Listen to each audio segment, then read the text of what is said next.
صراحة أنا زعلان منك. يعني نبقى بناخد كلمات جديدة مع بعض بننطقها بطريقة صحيحة وكمان بنحطها في جمل وأمثلة عشان ما تنساهاش، وبعد ده كله ما تتابعش؟ لا أنت مالكش حجة بقى. طب شايف ال8 كلمات دول؟ النهاردة هننطقهم بطريقة صحيحة وهنحطهم في جمل إن شاء الله مش هتنساهم لو اتفرجت على الفيديو للنهاية. أول كلمة معانا reliable. reliable، مش في نطق تاني غلط اللي هو reliable حاجة زي كده، هو reliable يعني صفة بمعنى يمكن الاعتماد عليه، يعني شخص مسؤول. يعني لما أقول لك مثلا my father is reliable. my father is reliable يعني والدي مسؤول أو شخص مسؤول، حد يمكن الاعتماد عليه. تاني كلمة معانا، والكلمة دي أغلبنا بيغلط في نطقها، وهي كلمة useful. هي مش useful، الإي هنا ما بتتنطقش. useful.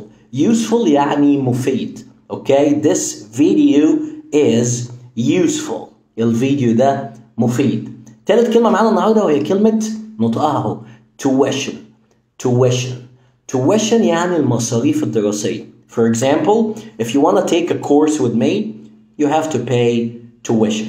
at tuition. لو عاوز تاخد كورس معايا لازم تدفع ايه؟ مصروف دراسي. اوكي a tuition.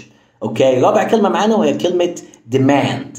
demand يعني طلب، بس طلب كده في تحدي شوية، عشان كده دايما بيستخدموه في الاعتصامات وفي الاحتجاجات وهكذا. يعني مثلا the employees have a demand يعني الموظفين عندهم طلب.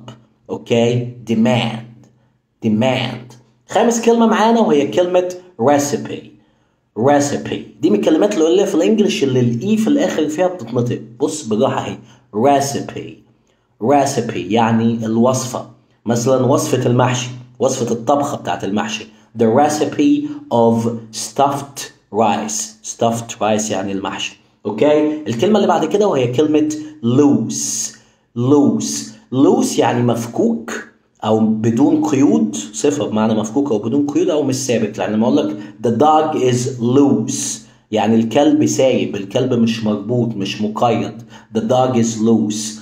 او مثلا لما اقول لك the nail المسمار يعني اللي في الحيطه the nail is loose يعني المسمار مش ثابت. اوكي عندنا بعد كده كلمه وركز فيها معايا mediocre. mediocre.